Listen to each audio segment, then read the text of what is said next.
여러분 안녕하십니까. 코로나19 통합 뉴스를 시작합니다. 미국의 코로나19 하루 사망자가 다시 2,000명을 넘어섰습니다. 또 일본의 하루 신규 확진자도 최다를 기록하는 등 전 세계 상황이 악화되고 있는데요. 프랑스에선 입원 환자가 크게 늘면서 의료 시스템 붕괴 우려가 커지고 있습니다. 세계 코로나19 상황 임명규 기자가 보도합니다. 미국에서 코로나19 사망자가 지난 11일 하루 2,005명으로 집계됐습니다. 미 존스 홉킨스 대학 통계로 미국의 코로나19 하루 사망자가 2,000명을 넘어선 것은 6달 만에 처음입니다. 10일에는 신규 확진자도 14만 3천여 명 발생해 최대치 기록을 갈아치웠습니다. 일본 NHK는 어제 오후 10시 30분 기준 사상 최대인 1,651명의 하루 확진자가 새로 파악됐다고 보도했습니다. 누적 확진자는 11만 4,500여 명으로 사실상 대유행이 시작됐다는 분석이 힘을 얻고 있습니다. 영국은 어제 3만 3천여 명이 신규 확진됐습니다. 전날보다 50%가량 급증한 것으로 영국 역시 하루 확진자 수는 코로나19 유행 시작 이후 최고치입니다. 프랑스에서도 코로나19로 입원한 환자가 사상 최다인 3만 2천 명을 넘어서면서 병상 부족 우려가 현실화되고 있습니다. Nous comptons ces derniers jours une hospitalisation toutes les 30 secondes et une admission en réanimation toutes les 3 minutes. 이번 주 초에 코로나19 확진 판정을 받았던 우크라이나 볼로디미르 젤렌스키 대통령은 10일 입원했습니다. Як ви знаєте, COVID-19, на жаль, не оминув і мене, але почуваюся я досить добре. Дякую. 우크라이나 대통령실은 건강 악화설을 일축하면서 젤렌스키 대통령이 격리 치료를 받으며 온라인으로 일상적 업무를 수행하고 있다고 전했습니다. KBS 뉴스 임명규입니다. 올해부터 식당과 카페 등 다중이용시설에서 마스크 착용이 의무화돼 위반 시 최대 10만 원의 과태료가 부과됩니다. 주의해야 할 점은 무엇인지 김민지 기자가 설명해 드립니다. 서울의 한 식당가, 식사 전인데도 마스크를 벗은 모습이 눈에 띕니다. 카페에서도 마스크를 벗은 채 대화를 나누는 모습이 보입니다. 식당이나 카페에서도 음식을 먹을 때를 제외하곤 반드시 마스크를 착용해야 합니다. 오늘부터는 이 같은 마스크 착용 의무 장소에서 위반 사항이 적발되면 최대 10만 원의 과태료가 부과됩니다. 시설 관리자나 운영자 역시 방역 지침을 게시, 안내하지 않았다면 300만 원 이하 과태료가 부과될 수 있습니다.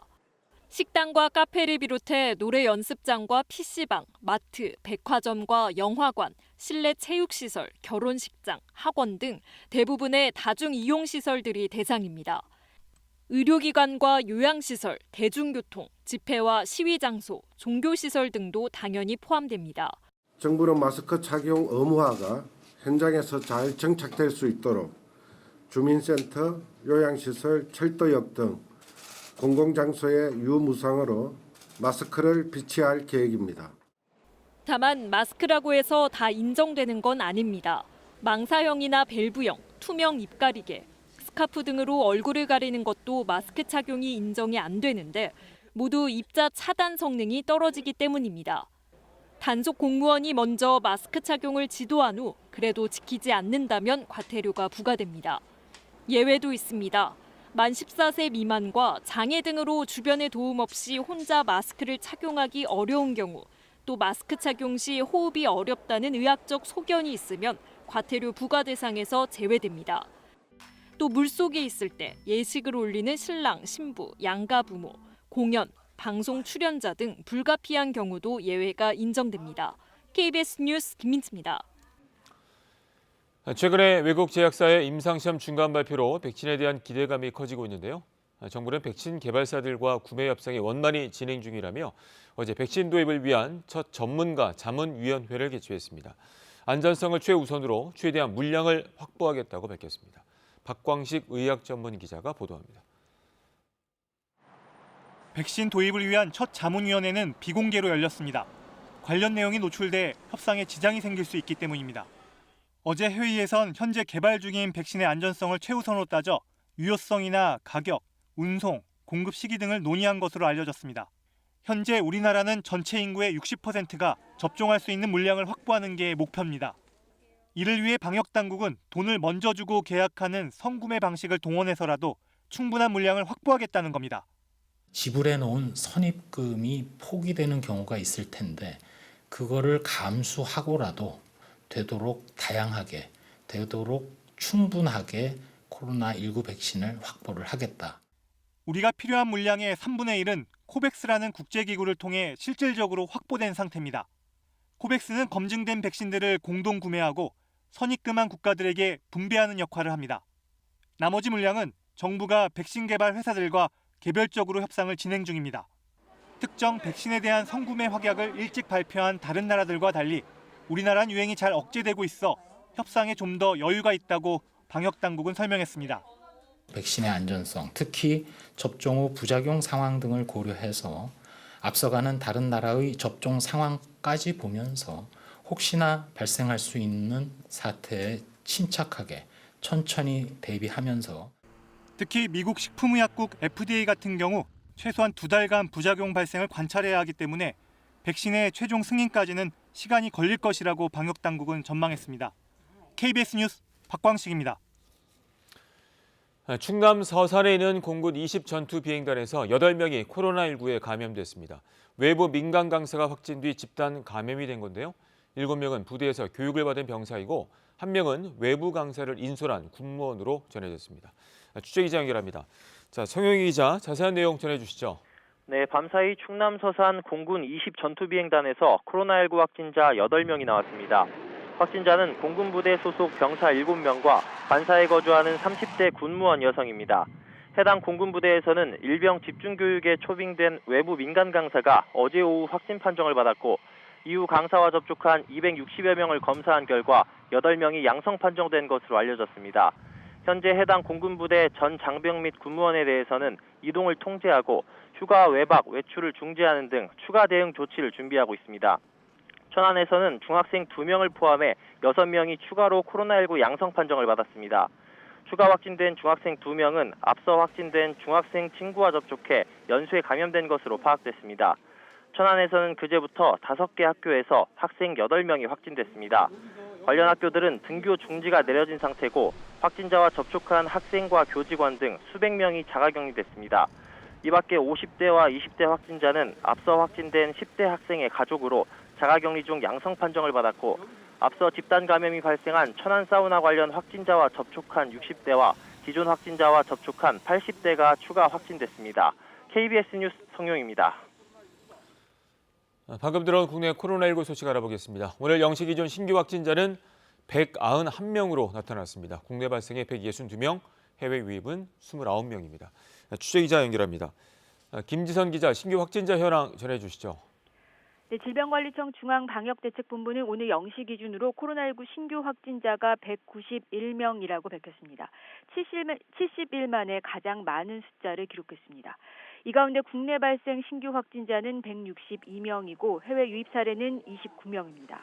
국내 발생 사례를 지역별로 보면 서울 74명, 경기 36명 등 수도권에서 113명이 나왔고 이외에도 강원, 전남 등에서도 확진자가 발생했습니다. 신규 격리 해제자는 133명으로 모두 25,537명이 격리 해제돼 현재 2,108명이 격리 중입니다. 위중증 환자는 50명이고 사망자는 1명입니다. 누적 사망자는 488명, 치명률은 1.73%입니다. 정세균 국무총리는 방역의 경고등이 켜진 상황이라면서 현재와 같은 증가세가 계속되면 거리두기 단계 격상을 심각하게 고려해야 할지도 모르겠다고 밝혔습니다. 정 총리는 이미 천안, 아산, 원주, 순천 등에서는 자체적 판단 하에 거리두기를 1.5단계로 격상했다면서 긴장의 끈을 놓아서는 안 되는 아슬아슬한 상황임을 명심해야겠다고 강조했습니다. 또 이어서 지금부터는 확충된 의료자원, 진단검사 역량을 바탕으로 선제적 방역에 나서야 한다면서 취약시설 집중관리 등 과감한 정밀 방역을 주문했습니다. 정 총리는 또 미국과 독일에서 개발 중인 백신이 임상시험에서 긍정적인 결과를 얻으며 백신 확보 요구가 커지는 상황에 대해선 충분한 양의 백신을 제때 확보하고자 필요한 조치를 다하고 있다고 밝혔습니다. 지금까지 문화복지부에서 KBS 뉴스 김지선입니다. 다음 소식입니다. 트럼프 대통령이 대선 불복 입장을 고수하면서 미 행정부도 바이든 당선인의 정권 인수에 비협조적인 태도를 보이고 있습니다. 이 공화당 내에서조차 안보 태세 유지를 위해 행정부가 바이든 측에 정보 브리핑을 해야 한다는 주장이 나오는 등 전방위 압박이 이어지고 있습니다. 워싱턴 서지영 특파원이 보도합니다. 바이든은 당선인의 행보를 이어가고 있지만 미 행정부로부터 지원을 받지 못하고 있습니다. 총무청이 승자 확정을 미루고 있기 때문입니다. 바이든 당선인은 최근 문재인 대통령을 비롯한 외국 정상들과 통화했지만 국무부의 통역 지원조차 받지 못했다고 CNN은 보도했습니다. 또 대통령 일일 보고로 알려진 정보 브리핑도 받지 못했다고 전했습니다. 민주당은 선거는 끝났다며 승복할 것을 촉구했습니다. Stop the circus and get to work on what really matters to the American people, their health and their economic security. 트럼프 대통령은 트윗을 통해 연일 선거는 조작됐다며 여전히 불복 의사를 굽히지 않는 상태. 그러나 공화당 내에서조차 인수인계가 필요하다는 주장이 나오고 있습니다. I will step in as well and to be able to push them to say this needs to occur so that regardless of the outcome of the election, whichever way that it goes, people can be ready for that actual task. We just all need to take a deep breath. There's a process for all of this. We need to follow the process, and we need to move this country forward. 초당적 압박도 이어지고 있습니다. 민주당 인사는 물론 심지어 트럼프 행정부에 몸담았던 전 고위공직자 등을 포함한 160여 명이 총무청에 바이든을 선거 당선인으로 인정하라고 촉구했습니다. 국제 원로 그룹인 디 엘더스도 성명을 내고 대선 불복과 정권 인수인계 거부를 비난하는 등 시간이 갈수록 트럼프 대통령의 입지는 점점 좁아지고 있습니다. 워싱턴에서 KBS 뉴스 서지영입니다. 검찰이 요양병원 관련 의혹을 받고 있는 윤석열 검찰총장의 장모를 10여 시간 동안 조사했습니다.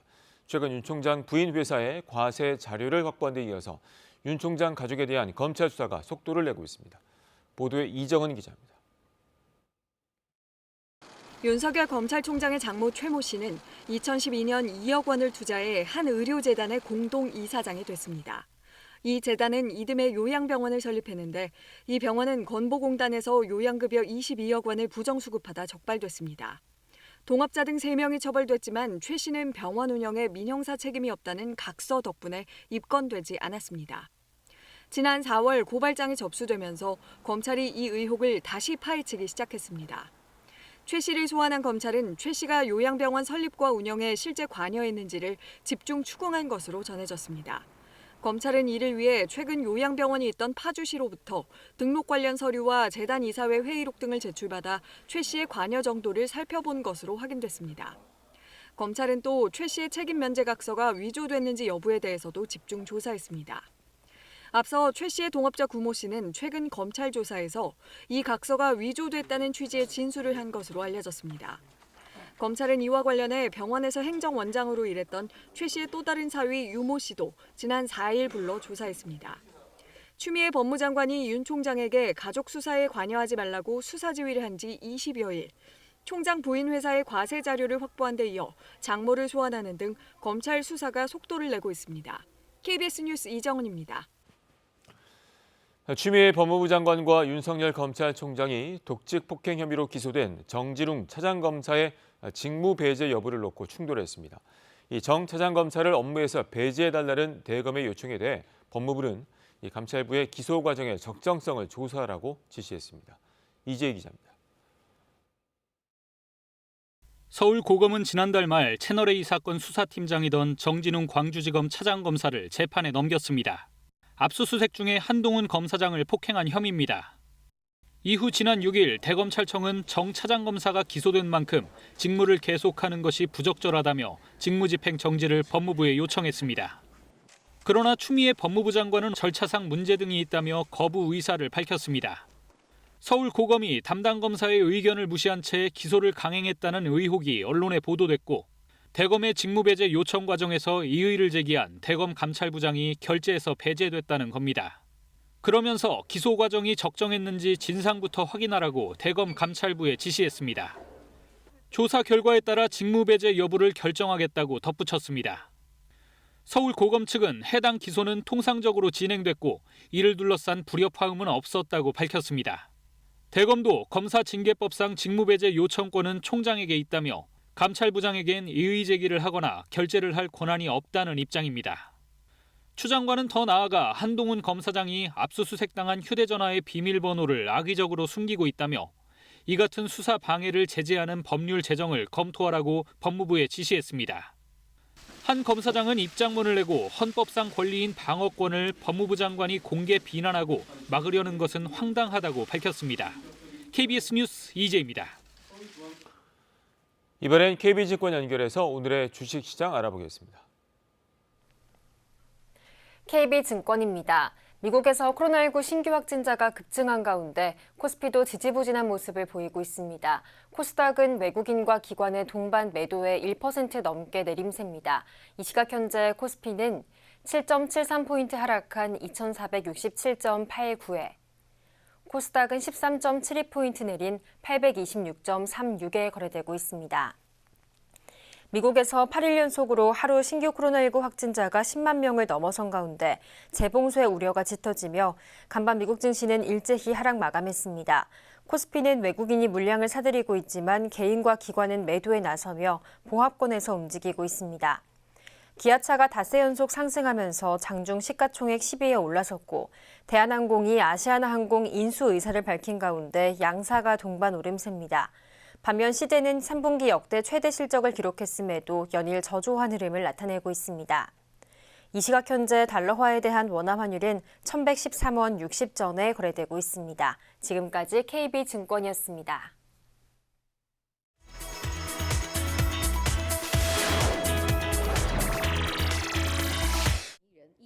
자동차 번호판 매매를 위해 위장 결혼과 이혼을 한다면 이해하시겠습니까?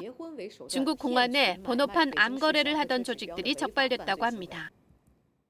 베이징에서 자동차 번호판을 취득하기란 하늘의 별 따기만큼 어렵습니다.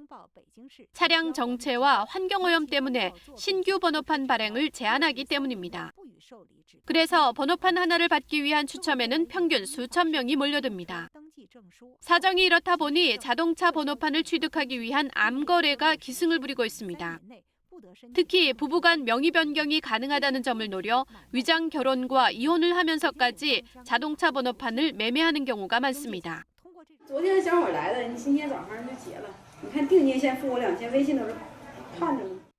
베이징 공안국은 대대적인 단속을 통해 최근 다수의 조직을 적발해 조직원 166명을 체포했다고 밝혔습니다. 存在短期内多次频繁结离婚的现有你2018年以来结婚结离婚28次，变更过户车辆23辆。 베이징 공안은 또 이들에게 명의를 빌려주거나 불법인 줄 알면서 자동차 번호판을 산 사람들의 자동차 번호판과 등록증을 압수하고 3년간 자동차 취득 자격을 박탈했습니다. 일본 후쿠오카현 구루메시. 사찰 주지며 초크 아티스트인 나카가와 씨는 오늘도 길거리에 나왔습니다. 분필로 그림을 그리기 위해서입니다. 독학으로 초크 아트를 배운 나카가와 씨. 그의 그림에 빠지지 않는 소재는 바로 촛불입니다. 촛불은 그에게 낙관과도 같은 것입니다. 光がいろんなところにあると人の心がほっとするな。なんかご覧になった方がそういう気持ちになっていただけたらよりまた嬉しいなと思いますね. 이 스님이 그림을 그릴 때는 어른아이 할 것 없이 지나가던 행인들이 잠시 발걸음을 멈추고 그 광경을 지켜봅니다. 스님은 특히 어린이들에게는 같이 그림을 그리자고 권하기도 합니다. 今まで思ってた普通っていうことがどんなになんか幸せだったのかみたいなありがたかった. 지금까지 나카가와 씨가 완성한 작품은 100점이 넘는다고 합니다. 그는 완성된 작품도 그림을 그리는 작업 과정도 사람들에게 작은 즐거움을 주는 만큼 앞으로도 계속 분필을 들고 거리에 나서겠다고 말합니다. 차량 모양의 포드가 튜브라고 불리는 터널 안으로 들어갑니다. 신개념 운송 시스템 하이퍼루프는 자기장의 힘으로 진공 상태인 튜브에서 사람이 타는 공간인 포드가 고속으로 이동하는 체계를 일컫는 말입니다. 지금까지는 무인 시험 운행만 했지만 이번에 처음으로 버진 하이퍼루프의 중역 2명이 승객으로 탑승했습니다. First passenger test has now been done of the first new mode of transportation, mass transportation that we've had in 100 years. 이 하이퍼루프가 실용화되면 비행기 속도인 시속 1000km 이상으로 이동이 가능합니다. If you took any single person in Columbus and said, how far away is Pittsburgh, everybody would say 3 hours. With Hyperloop, that's less than 25 minutes. 이번 유인 시험 구간은 500m. 거리가 너무 짧아서 비록 속도를 시속 160km로 제한했지만 최초의 유인 시험 주행이라 의미가 큽니다. 미래형 초고속 대중교통 수단이 더 이상 꿈이 아니라는 것입니다. 남미 코스타리카 수도 산호세 인근에 있는 고속도로 확장 공사 현장입니다. 이 공사장 한복판에서 13세기 말 무덤 4기가 발견됐습니다. 콜럼버스가 아메리카 대륙을 발견한 1492년 이전의 것으로 추정됩니다. 무덤에서는 금귀걸이 같은 장신구와 항아리 등이 발굴됐습니다. 이 때문에 코스타리카의 대도시들을 연결하는 가장 중요한 고속도로 확장 공사였지만 공사는 일시적으로 중단된 상태입니다. Y en ese momento se detuvo el trabajo y estamos evaluando el área que no se había evaluado anteriormente. 코스타리카 국립박물관의 발굴팀은 발견된 무덤 중심으로 발굴 작업을 벌이고 있습니다. 또 주변 조사를 통해 이 지역의 고고학적 가치에 대한 평가 작업도 진행하고 있습니다. KBS 월드뉴스입니다. 공수처장 후보 추천위원회가 오늘 회의를 갖고 본격적인 후보 심사를 시작합니다. 회의에선 후보 검증 방식이나 기준 등 규칙부터 정해야 하는 만큼 장시간 토론이 이어질 전망입니다. 보도에 계현우 기자입니다. 초대 공수처장 후보군은 10명입니다. 민주당 측 권동주, 전종민 변호사 등 2명, 국민의힘 측 김경수, 강찬우, 석동현 변호사 등 3명을 포함해 검사 출신 6명과 판사 출신 4명이 추천됐습니다. 추천위 실무지원단은 어제 이 후보들에 대한 재산, 병역 등 신상 자료를 추천위원들에게 넘겼습니다. 위원들은 오늘 오전 10시부터 국회에서 이 자료들을 토대로 후보 검증 작업을 시작합니다. 하지만 심사 기준과 방식, 회의 진행 방법 등도 아직 정하지 못한 상태입니다. 일단 서류 심사와 토론 등을 통해 후보군을 한 차례 추린 뒤 심층 심사하는 방안이 거론될 것으로 보입니다. 정부와 여당 측 위원들은 심사에 속도를 내겠다는 계획인 반면 야당 측은 명확한 심사 기준 마련과 비공개 후보 면접 등을 요구하고 있어 진통이 예상됩니다. 정치적 중립성과 공정성, 법조 업무 경력 등을 기준으로 후보군을 좁히는 과정에서 위원 간 이견도 거셀 것으로 예상됩니다. 규칙과 절차부터 정해야 하는 만큼 장시간 토론이 이어지면서 예정된 회의 시각인 오후 6시를 넘길 거란 관측도 나옵니다. 오늘은 심사 기준과 방식만 정하고 본격 검증은 다음 회의부터로 미뤄질 수도 있습니다. 추천위가 위원 7명 가운데 6명 이상 찬성으로 최종 후보자 2명을 추천하면 대통령은 그중 1명을 공수처장으로 지명하게 됩니다. KBS 뉴스 계현우입니다. 여야 의원들로 구성된 국회 방일단이 오늘 일본 스가 총리를 만날 예정입니다. 역시 강제징용 배상 문제와 관련된 갈등 해법에 대해 논의될 것으로 보입니다.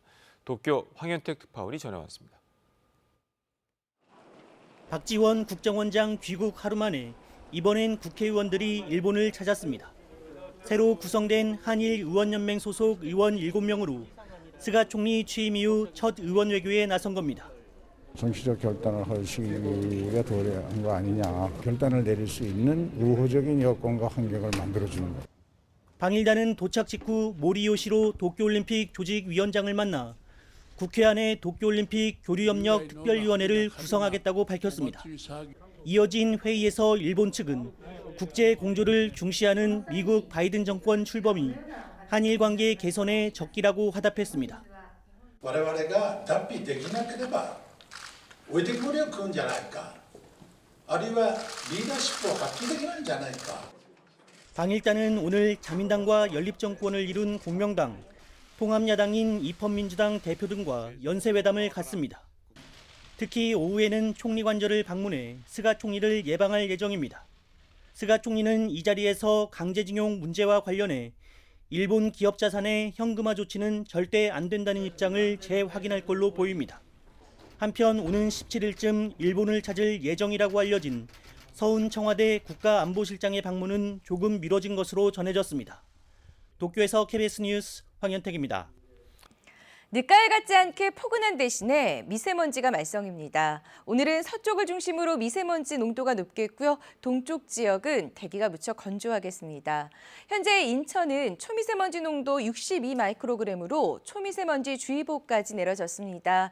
대기 중에 떠다니는 미세먼지가 쌓이는 데다 오후에는 추가로 국외의 먼지까지 들어오면서 오늘 수도권과 충청, 전북은 하루 종일 미세먼지 농도 나쁨을 보이겠습니다. 또 강원 영서와 광주, 대구는 오전에 일시적으로 나쁨이 예상됩니다. 건조경보는 해제됐지만 여전히 동쪽 지방에는 건조주의보가 내려져 있어 산불 조심하셔야겠습니다. 오늘 중부지방은 오전까지 구름 많다가 차차 맑아지겠고요. 남부지방은 대체로 맑겠습니다. 낮 최고 기온은 서울이 18도, 부산이 21도로 어제와 비슷해 포근하겠습니다. 바다 물결은 모든 해상에서 0.5에서 2.5m로 일겠습니다. 주말인 내일 오전에는 경북 동해안과 제주도에 산발적으로 빗방울이 떨어지는 곳이 있겠습니다. 날씨 전해드렸습니다. 코로나19 통합 뉴스룸은 잠시 뒤 11시에 이어집니다. 고맙습니다.